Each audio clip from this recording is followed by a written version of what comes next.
Hello student, welcome to my channel math with Ghazal. आज मैं आपको बता रही हूँ क्लास 10 चैप्टर 8 और exercise 8.1 trigonometry question number 11। Question number 11 में यहाँ पर कह रहा है, देखो क्वेश्चन नंबर 11 में यहाँ पर कह रहा है कि in triangle ABC right angle it be. यहाँ पर राइट एंगल किस पे दे रखा है? बी पे। If tan A is equals to में 1/√3, तो find the value sin A cos C plus cos A sin C, और सेकेंड में cos C और माइनस में sin C। मतलब यहाँ प्लस और यहाँ माइनस, और यहाँ देख रहे हो ना sin A और sin C दे रखा है, और यहाँ पर अलग अलग दे रखे हैं cos A sin C। चलो देख इसको करते हैं। सबसे पहले हमने देखा कि tan A is equals to में हमें क्या दे रखा है? 1/√3। तो हमने देखा tan A की वैल्यू, देखो यहाँ पर फिर लिख लो ऐसी, पंडित बद्री प्रसाद, और यहाँ पर हर हर बोले, ताकि तुम्हें पहचान रहे कि कौन सी चीज़ हमें कब लेनी है यहाँ पर। ठीक है। अब जैसे इसने कहा है कि tan है, तो मैंने बताया sin cos tan की वैल्यू क्या हो जाती है हमारी? p/b। अब थीटा क्या दे रखा है? a दे रखा है। तो a के सामने वाला यहाँ पर देखो, b के सामने वाला क्या है? 1 है, और b के सामने क्या है? √3 है। तो यहाँ हमारा 1 आ गया, और यहाँ पर आ गया हमारा √3। तो मुझे क्या निकालना है? h निकालना है। मुझे h निकालना है किससे? पाइथागोरस थ्योरम से। h² इज इक्वल्स टू में p² और प्लस b²। अब h इज इक्वल्स टू में यहाँ पर अंडर रूट कर दो। p की वैल्यू क्या है? 1² और प्लस में √3 का स्क्वायर से मालूम है कि रूट हट जाता है, इससे यहाँ पर ये रूट हट गया, तो इज इक्वल्स टू में अंडर रूट में 1 प्लस में 3 आ गया। h इज इक्वल्स टू में हमारा आ गया 4, और 4 किसका स्क्वायर होता है? 2 का स्क्वायर होता है। तो हमारा यहाँ पर 2, तो h की वैल्यू हमारी क्या आ गई? 2। समझिए ना, ये ऐसे करके 2 का स्क्वायर, 2 से अंडर रूट खत्म हो गया, तो यहाँ पर 2, ये हमारी किसकी वैल्यू आ गई? h की, जो मैं h की जगह पर लिख रही हूँ यहाँ पर h की। अब हम आते हैं अपने सॉल्यूशन पे कि हमसे पूछा है sin A cos C। अब देखो मैंने देखा जब sin A मैंने यहाँ पर देखा, साइन का फॉर्मूला क्या, साइन में हमारा क्या लगेगा? sin p/h लगेगा। तो sin A के सामने ये p है और h तो है ही, एज इट इज़ जैसे है। तो हमने यहाँ पर क्या लिख दिया? sin A की वैल्यू हमने लिख दी यहाँ पर, फर्स्ट वाला पार्ट कर रही हूँ। तो sin A की वैल्यू हमने यहाँ पर लिख दी 1/2, इंटू का साइन लगा दिया हमने। अब हमने देखा cos C। देखो cos C की वैल्यू, cos C कैसे लिखा जाएगा? साइन के बाद क्या आता है? cos का मतलब b/h। cos C जब मैंने देखा तो cos के सामने ये p है, मुझे चाहिए b, तो b मेरा ये रहा, और h एज इट इज़। तो हमने फिर लिख दिया यहाँ पर 1/2 इंटू में 1/2, और फिर साइन क्या दे रखा है? प्लस। ऐसे ही यहाँ पर दे रखा है cos A, फिर क्या दे रखा है? cos A। तो मैंने यहाँ पर cos A देखा, cos A से ये मेरा क्या रहा है यहाँ पर p, और b मेरा ये है, और cos A की वैल्यू क्या होती है? b/h, यानी कि √3/2। मैंने यहाँ पर लिख दिया √3/2, देखो ऐसे। और फिर वही इंटू का साइन लगा दिया मैंने, और फिर मुझे चाहिए sin C पे मैंने देखा कि C के p/h होता है, तो हमें क्या मिल गया? √3 और अपॉन में 2। ऐसे यहाँ पर √3 अपॉन में 2 हमने यहाँ पर लिख दिया। अब मल्टीप्लाई कर दो, 1 की 1 से मल्टीप्लाई करी 1 आया, 2 की 2 से करी तो क्या आया? 4 आया, प्लस में √3 की √3 से करेंगे तो √3 का स्क्वायर हो जाएगा ये, और 2 2 द 4 हो जाएगा, स्क्वायर से ये हट जाएगा। तो 1 प्लस में 4 प्लस में 3/2, 3/4, 2 की मल्टीप्लाई करें तो क्या है? 4। ठीक है, डेनोमिनेटर सेम है, प्लस हो जाएगा। 1 और 3 कितने हो गए? 4, और जैसे डेनोमिनेटर तो एज इट इज़, इससे काटा 1 आ गया, और आंसर तुम्हारा आ गया 1। ठीक है, हमने यहाँ पर वैल्यू डाल दी। अब हम इसका ऐसे ही सेकंड पार्ट कर लेते हैं। सेकंड पार्ट में कह रहा है cos A, देखो मैं एक बार सारी वैल्यू बता देती हूँ। यहाँ पर cos A जब हम देखेंगे हमें क्या चाहिए? cos का मतलब क्या है? p/h। तो हमारा ये p आ रहा है, b हमारा ये है, यानी कि √3 अपॉन में 2। ठीक है, cos A का हमारा क्या हो जाएगा? √3 अपॉन में 2, √3 अपॉन में 2 इंटू में। ऐसे ही हम cos C देखेंगे। cos C जब हमने देखा यहाँ पर, तो cos C ये था, तो अब ये p है। ठीक है, लेकिन मुझे तो क्या चाहिए? b चाहिए। 1/2 मैं यहाँ पर कर दूँगी, इंटू में 1/2, और माइनस का साइन लगा दिया। ये देखो माइनस का साइन लगा दिया मैंने यहाँ पर। ऐसे ही फिर मैंने लिया, फिर मुझे दे रखा है sin A में इसके साइन p/h होता है, तो हमारा क्या आ जाएगा? 1/2, फिर हमने इंटू का साइन लगा दिया। अब हमसे साइन सी कह रहा, साइन सी के सामने देखो, सी के सामने हमारा क्या रहता है, ये √3, और हमें क्या चाहिए, एच चाहिए। एच क्या है हमारा 2, तो √3/2, √3/2। देखो सिमिलर नंबर आ गए ना, √3 की 1 से मल्टीप्लाई करी √3 आएगा और 4 आ गया, माइनस में इससे मल्टीप्लाई करी तो √3 और 4, प्लस माइनस माइनस हो रहा है, तो आंसर यहाँ पर आ गया 0। आंसर आ गया, कैंसिल हो गया ना दोनों, ये नेगेटिव है और ये पॉजिटिव है, तो एक दूसरे से कैंसिल हो गया और आंसर हमारा क्या आ गया 0। तो फर्स्ट का हमारा आंसर क्या है 1 और सेकंड का हमारा आंसर आया क्या 0। अब हम इसी का क्वेश्चन नंबर 12 भी कर लेते हैं। 12 में कह रहा है, क्वेश्चन नंबर 12 में कह रहा है कि in triangle PQR right angle triangle eight Q, right angle triangle कहाँ पर दे रखा है, Q पे, और दे रखा है PR प्लस में QR इज इक्वल्स टू में 25, PQ इज इक्वल्स टू में 5 centimetre, find the value sine P cos P और टेन P। ठीक है, अब देखो हमें दे रखा है PQR, हमें एक ट्रायंगल दे रखा है, और उसके बाद राइट एंगल ट्रायंगल हमें कहाँ दे रखा था, Q पे, जो मैंने लिख दिया है यहाँ पर। उसके अलावा हमें दे रखा है PQ हमें कितना दे रखा है 5 दे रखा है, तो हम यहाँ पर क्या लिख देंगे 5 लिख देंगे। PQ हमें 5 दे रखा है तो 5 लिख दिया। दूसरा हमें एक वैल्यू दे रखी है कि PR प्लस में QR इज इक्वल्स टू में 25। अब यहाँ से दोनों में से एक कोई वैल्यू निकाल लो, चाहो तो QR निकाल लो, चाहो तो PR निकाल लो। मैं यहाँ पर PR निकाल लेंगे, सॉल्यूशन हमारा यहाँ पर देखो इज इक्वल्स टू में 25, ये इस तरफ आने की क्या हो जाएगा माइनस का हो जाएगा क्या QR। ठीक है, तो PR मेरा ये है, हाइपोटेनस है PR, मैंने यहाँ पर लिख दिया इसकी वैल्यू है 25 माइनस में QR। क्योंकि मैंने कोई यहाँ पर कांस्टेंट वैल्यू नहीं ली है, तो मैं इस QR को भी QR ही लेकर चलूँगी। ठीक है, जब मैं पाइथागोरस थ्योरम यूज़ करूँगी। फिर मैंने करा H² इज इक्वल्स टू में P² प्लस में B², बस थोड़ा सा यहाँ समझना होगा, बाकी क्वेश्चन में कुछ भी नहीं। H तुम्हारा क्या है 25 माइनस में QR का होल स्क्वायर हो गया। ओके, और इसी कस्टू में P तुम्हारा क्या है, P तुम्हारा QR ही है, लिख दो यहाँ पर QR का स्क्वायर, और प्लस में B तुम्हारा क्या है 5 इसका स्क्वायर। अब ये A माइनस B का होल स्क्वायर हो रहा है, इसे खोलो 25 का स्क्वायर प्लस में QR स्क्वायर और माइनस में 2 इंटू में 25 और इंटू में QR। देखो A² प्लस B² माइनस में 2AB इसी कस्टू में QR as it is plus में 5 का स्क्वायर 25 हो गया। ओके, अब देखो यहाँ भी तुम्हें QR दिख रहा है, यहाँ पर भी QR दिख रहा है। जब इजी कस्टू से मतलब एक साइड से दूसरी साइड में जब हम आते हैं सिमिलर हमें नंबर मिलते हैं तो वो कैंसिल हो जाते हैं। देखो मैं इधर लेकर आऊँगी तो ये माइनस हो जाएगा ना, और ये पॉजिटिव है, तो इसलिए इसको यहीं कैंसिल कर दो। ठीक है, 25 का स्क्वायर क्या होता है 625, मल्टीप्लाई कर लेना तुम 25 इंटू में 25 मल्टीप्लाई करो, इसकी कितना हो गया 50 हो गया, 50 QR इजी कस्टू में 25। अब इसको तो इस साइड ले जाओ क्योंकि ये नेगेटिव है, और इसको इस साइड लेकर आ जाओ 625 माइनस में 25। ठीक है, मैं इसको 25 को इधर लेकर आ रही हूँ और इससे इसी कस्टू से इधर लेके जा रही हूँ ताकि ये मेरा पॉजिटिव हो जाए 50 QR। ठीक है, अब यहाँ से 625 में से जब मैं 25 माइनस करूँगी तो मेरे पास क्या बचेगा 600 बचेगा, 600। और QR क्योंकि मल्टीपल में है ये 50 के, तो फिर हम 50 को यहाँ डिवाइड में ले आएंगे। इजिकल्स टू से इधर लेकर आते हैं तो मल्टीप्लाई किस में हो जाता है डिवाइड में, और डिवाइड किस में हो जाता है मल्टीप्लाई में। तो QR हमने यहाँ लिख दिया, 0 से 0 कैंसिल कर दो, 5 1 द 5, 5 2 द 10, यानी कि QR की वैल्यू तुम्हारी कितनी आ गई 12 आ गई।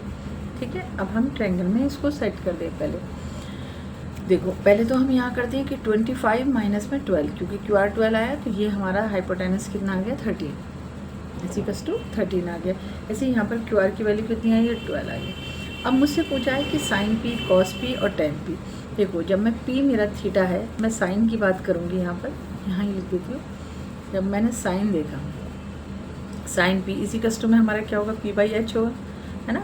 अब मैंने P देखा तो मेरा क्या रहा 12/13, तो मैंने यहाँ लिख दिया 12/13, 12/13। अब हमने देखा कॉस P हमारा ये रहा, कॉस P हमारा कॉस की वैल्यू हमारी क्या होती है B/H, है ना। तो B/H के लिए हमें क्या करना होगा, ये तो हमारा 12 हो गया, यानी कि 5/13। कॉस P लिखो यहाँ पर, कॉस P इजिकल्स टू में B/H इजिकल्स टू में 5/13। अब नेक्स्ट हमें क्या देखना है टेन P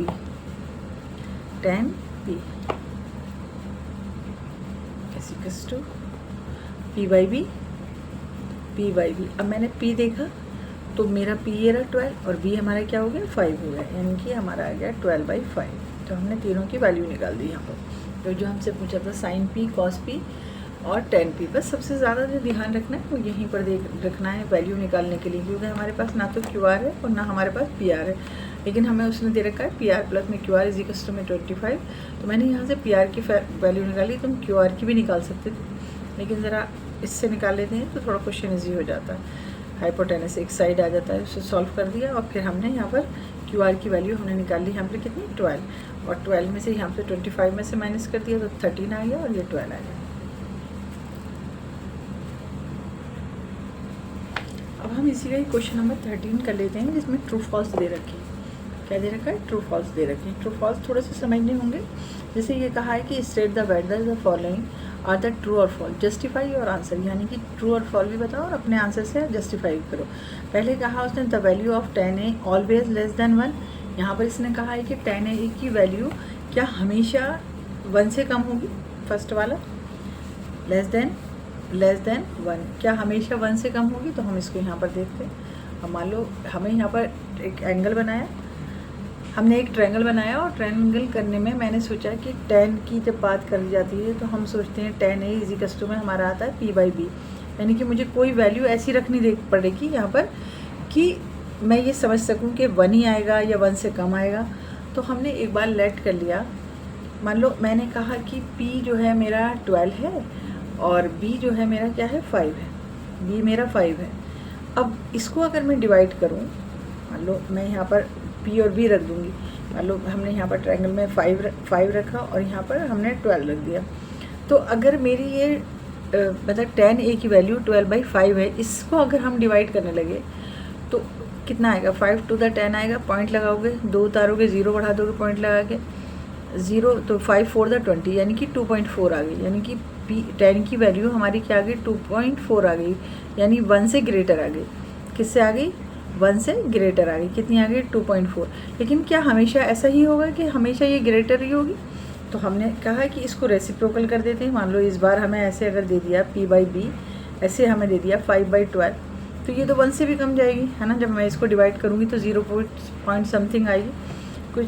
तो मैंने अब हम यहाँ पर ये भी कह सकते हैं कि कई बार ऐसा होता है कि 1 बड़ा होता है और वैल्यू जो है यहाँ पर और जो होती है वो कम होती है, लेस देन होगी, है ना, लेस देन होगी।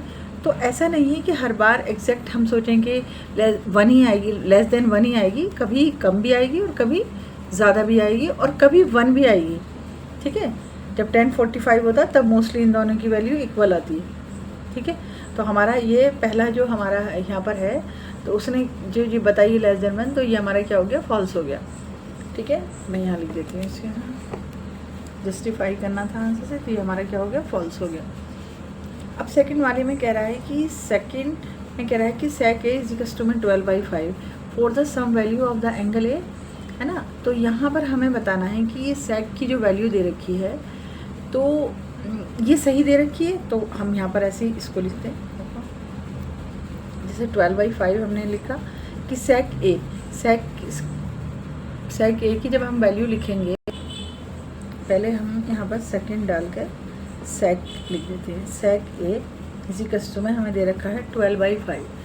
अब sec a क्या होता है? cos का अपोजिट होता है। cos हमारा क्या होता है? b/h होता है। तो ये हमारा क्या हो गया? h/b हो गया, यानी कि h की वैल्यू 12 दे रखी है और ये दे रखा है हमें b5। तो मैंने यहीं पे लिख दी, ये मेरे पहले जो डाल रखी थी वैल्यू वो है। इसी ट्रायंगल से मैं समझा देती हूँ।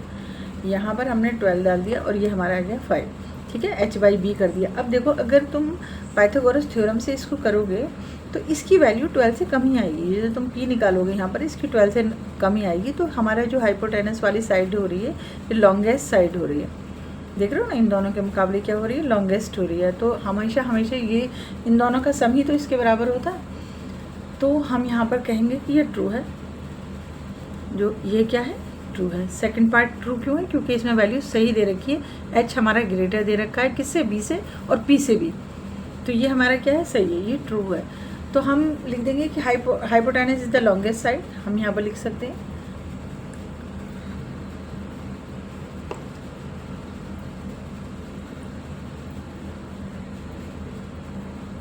लॉन्गेस्ट साइड, ठीक है, लॉन्गेस्ट साइड। तो ये हमारी क्या है, ट्रू है। तो हम यहाँ सेकंड वाले में हम क्या लिख देंगे, ट्रू। सेकंड हमारा क्या क्या, देखो ट्रू आ गया। ठीक है, अब हम इसके बात करते हैं थर्ड की। थर्ड में कह रहा है कि cos A cot A is the abbreviation use for the cosecant, है ना। कॉस को हम कोसिकेंट लिख सकते, मतलब ये जो हमारा साइन कॉस टेन जो दिया हुआ होता है, ये क्या होता है, शॉर्ट फॉर्म में दिया हुआ होता है। तो ये कह रहा है कि कॉस का अब्रिविएशन जो है वो कोसिकेंट है। तो हम कहेंगे नहीं, ये नहीं है, क्योंकि कॉस का, देखो मैं यहाँ बताती हूँ इसका थर्ड पार्ट। अब्रिविएशन का मतलब ये है कि किसी चीज़ को डिटेल, मतलब सही लिखना, पूरी लिखना। जैसे साइन की हमने साइन, ये सब साइन कॉस टेन ये क्या है, ये शॉर्ट फॉर्म में हम यहाँ पर यूज़ करते हैं। तो हम कह रहे हैं कॉस ए, जैसे हम कहेंगे कॉस ए का करेंगे कोसाइन, क्या होता है, ये कोसाइन ए। ठीक है, कॉस का जो पूरा नाम होता है वो हमारा क्या होता है, कोसाइन ए, यानी कि संक्षेप में जब हम उसको लिखते हैं, अब्रिविएशन में जब हम इसको लिखते हैं तो कोसाइन ए होता है। और यहाँ पर उसने कहा है कोसिकेंट, तो कोसिकेंट किसका होता है, कोसेक का होता है। कोसेक ए क्या होता है, कोसिकेंट होता है, कोसिकेंट होता है। तो ये रॉन्ग है, ये हमारा फॉल है, क्योंकि फॉल्स है। क्यों, क्योंकि कॉसेक का क्या होता है, कोसाइन होता है, और कॉसेक का होता है कोसिकेंट। तो ये हमारा क्या हो गया, फॉल्स हो गया। थर्ड भी हमारा क्या हो गया, फॉल्स हो गया। ठीक है, अब हम इसका फोर्थ करते हैं। फोर्थ में कह रहा है कि cot A is a product of a cot and A. ये कह रहा है कॉट ए जो हम लिखते हैं जब कॉट ए, तो क्या वो प्रोडक्ट होता है किसका, कॉट का और ए का। ये भी रॉन्ग है, क्योंकि कॉट ए तो एक मतलब एक पूरा नाम है, ये यहाँ पर जो है ये पूरा है। मतलब कॉटे जो है एक सिंगल टर्म है, ये क्या है, कॉटे जो है यहाँ पर ये क्या है, एक सिंगल टर्म है। और ये यहाँ पर दो टर्म दिखा रहा है, कॉट इंटू में ए, यानी कि ये कह रहा है कि कॉट ए जो है प्रोडक्ट है, कॉट ए का प्रोडक्ट है। तो हम कहेंगे नो, कॉट ए जो है ये पूरा एक सिंगल नेम है। तो तुम ये भी हमारा क्या है, फॉल्स है। फॉल्स है, यहाँ पर लिख सकते हैं हम कि cot A is a single term, it is not a product of cot A. Cot A is a single term, it is not a product of cot and A. ठीक है, अब ऐसे ही फिफ्थ को हम देखते हैं। फिफ्थ में हमारे कह रहा है कि साइन थीटा, तो ये भी फॉल्स हो गया ना, बता दिया मैंने फोर्थ का। ठीक है, sine theta is equal to में 4/3 फोर सम एंगल थीटा। अब हम लिखते हैं पहले साइन, देखो फिफ्थ को हम कैसे करेंगे कि हमने लिखा कि sine theta is equal to में 4/3। अब तुम्हें मालूम है कि साइन को हम p/h से सोचते हैं कि पहले हम क्या लिखेंगे, p/h। तो p के सामने क्या आ रहा है, 4, और h के सामने 3 आ रहा है। देखते समझ में आ गया होगा, h कभी छोटा होता ही नहीं है। अब मान लो इसी ट्रायंगल में अगर मैं बात करूँ तो यहाँ पर h जो है मेरा 3 दे रखा है, ये 3 दे रखा है, और p की अगर मैं बात करूँ तो ये 4 दे रखा है। देखो हमेशा होता क्या है, इन दोनों का सम, इन दोनों साइड का सम इसके इक्वल होता है, जबकि ये एक ही साइड इससे बड़ी है, एक ही साइड इससे बड़ी है। तो ये भी फॉल्स है, क्योंकि हाइपोटेनस तो लॉन्गेस्ट साइड होती है, यहाँ पर बिल्कुल शॉर्टेस्ट दे रखी है। तो ये भी हमारा क्या हो गया, ये भी हमारा फॉल्स हो जाएगा। ठीक है, यहाँ पर भी फॉल्स आएगा, समझ आया। क्योंकि देखो हाइपोटेनस तो बड़ी साइड होती है ना, लेकिन यहाँ पर देखो पहले ही शॉर्टेस्ट साइड दे रखी, इससे परपेंडिकुलर से छोटी हो रही है, और अगर मैं बेस प्लस करूँगी तो ये बहुत ही ज़्यादा छोटी हो जाएगी। तो ये तो पॉसिबल ही नहीं है। तो ये भी हमारा क्या है, फॉल्स हो गया। यानी कि साइन थीटा जो है, हाइपोटेनस जो है शॉर्टेस्ट साइड कभी नहीं होती। जैसे मैंने इस वाले में बताया था कि हाइपोटेनस लॉन्गेस्ट साइड से हम समझ गए थे कि ये ट्रू है, ऐसे ही यहाँ पर हम कहेंगे कि हाइपोटेनस की शॉर्टेस्ट साइड नहीं होती, मतलब परपेंडिकुलर और बेस से बड़ा हाइपोटेनस से कभी भी ग्रेटर नहीं होता। ठीक है, ये ट्रू फॉल्स हो गया।